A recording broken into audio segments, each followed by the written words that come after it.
Assalamualaikum warahmatullahi wabarakatuh. Sebelumnya perkenalkan, nama saya Ajeng Ayulandari. Saya berasal dari kelas PAI 3K dengan NIM 201230031. Jadi di sini saya akan mempresentasikan hasil pengelolaan data saya menggunakan uji regresi linear. Jadi setelah saya menggunakan aplikasi SPSS, itu saya mendapatkan hasil data pengelolaan menggunakan aplikasi tersebut. Jadi terdapat beberapa tabel-tabel dan saya akan menjelaskannya satu persatu. Pertama itu di bagian mains ada tabel yang namanya Case Processing Summary. Nah, di sini hasil belajar pendidikan agama Islam dan kepercayaan diri pada bagian included, N-nya itu 24, persennya itu 100,0%, kemudian excluded-nya itu N-nya 0, persennya itu 0,0%, dan totalnya itu N-nya 24 dan persennya itu 100,0%. Kemudian tabel yang kedua itu tabel report. Nah, di mana pada tabel ini itu main totalnya itu 66,25, N-nya itu 24, dan standar deviation-nya itu 11,226. Kemudian tabel yang ketiga itu ANOVA table. Nah, jadi pada bagian ini itu deviation from linearity-nya itu pada bagian SIG itu 0,607 dan totalnya itu sum of squares-nya itu 2898,500, DF-nya itu 23. Nah, jadi berdasarkan output uji linearitas di atas itu dapat diperoleh nilai yang signifikan. Karena dari deviation from linearity sebesar 0,607, hal ini dapat diartikan bahwa nilai signifikan itu lebih besar dari 0,05. Maka dapat disimpulkan bahwa hasil belajar pendidikan agama Islam dengan kepercayaan di siswa memiliki hubungan yang signifikan. Kemudian tabel yang keempat itu ada tabel measure of association. Nah, pada tabel ini itu hasil belajar pendidikan agama Islam dan kepercayaan diri, R-nya itu 0,884, R square-nya itu 0,781, eta-nya 0,961, eta square-nya itu 0,924. Lanjut lagi di bagian regression pada tabel deskriptif statistik. Nah, pada bagian ini hasil belajar pendidikan agama Islam, main-nya itu 66,25, standar deviation-nya itu 11,226, N-nya itu 24. Kemudian di kepercayaan dirinya, main-nya itu 68,13, standar deviation-nya itu 11,524, dan N-nya itu 24. Terus ada juga tabel correlation. Nah, di tabel correlation ini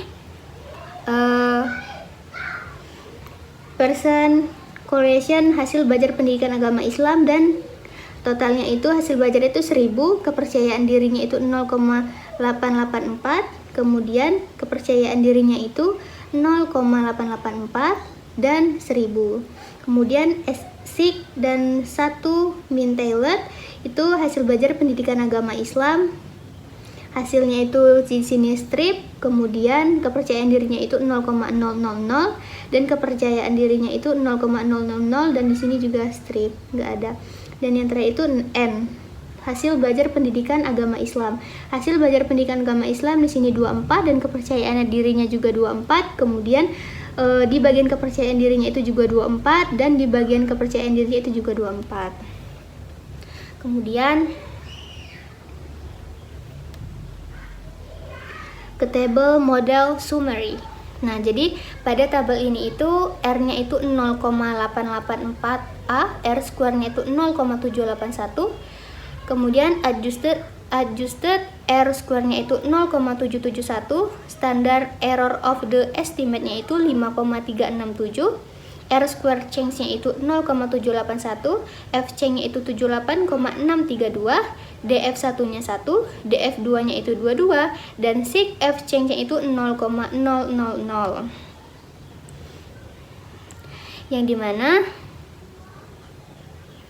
pembahasan analisis model summary ini terdapat kolerasi yang signifikan secara statistik karena SIG-nya itu lebih kecil dari 0,05.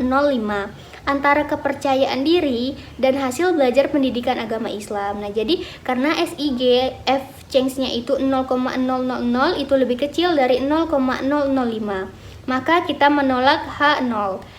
Hal ini berarti terdapat bukti yang cukup kuat untuk menyatakan bahwa terdapat kolerasi signifikan antara kepercayaan diri dan hasil belajar pendidikan agama Islam. Nilai R-square 0,781 menunjukkan bahwa sekitar 78,1% varians data hasil belajar pendidikan agama Islam dapat dijelaskan oleh kepercayaan diri siswa. Kemudian ada tabel ANOVA A. Nah, jadi pada tabel ANOVA A ini regressionnya itu pada kotak sum of squares-nya itu 2264,833, DF-nya itu 1, main square-nya itu 2264,833, F-nya itu 78,632, sig-nya itu 0,000. Kemudian residualnya itu sum of square-nya itu 633,667, DF-nya itu 22, main square-nya itu 28,803, dan totalnya itu 2898,500, DF totalnya itu 23. Nah, jadi karena nilai sig-nya itu 0,000 jauh lebih kecil dari tingkat signifikasi, yaitu lebih kecil dari 0,05, kita tolak hipotesis 0 atau H0. Ini berarti terdapat bukti yang cukup untuk menyatakan bahwa terdapat hubungan linear yang signifikan antara kepercayaan diri dan hasil belajar pendidikan agama Islam. Model regresi yang diuji secara signifikan menjelaskan varians dalam variabel dependent. Kemudian tabel yang terakhir itu tabel coefficients. Nah, pada tabel ini itu di bagian konstan B-nya itu 7,590, standar errornya itu 6,705, dan T-nya itu 1,132, sig-nya itu 0,270. Dan di bagian kepercayaan diri B-nya itu 0,861, standar errornya itu 0,97, kemudian standardized coefficient-nya itu 0,884, T-nya itu 8,867, dan sig-nya itu 0,00.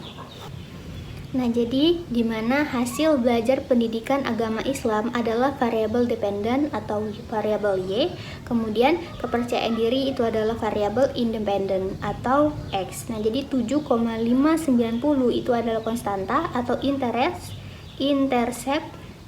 dan 0,861 adalah koefisien regresi atau slope untuk variabel kepercayaan diri. Nah, jadi nilai 7,590 menunjukkan hasil belajar pendidikan agama Islam jika kepercayaan diri bernilai 0.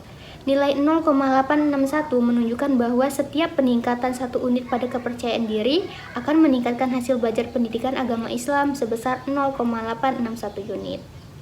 Sekian presentasi dari saya. Apabila ada salah kata, saya mohon maaf. Saya akhiri. Wassalamualaikum warahmatullahi wabarakatuh.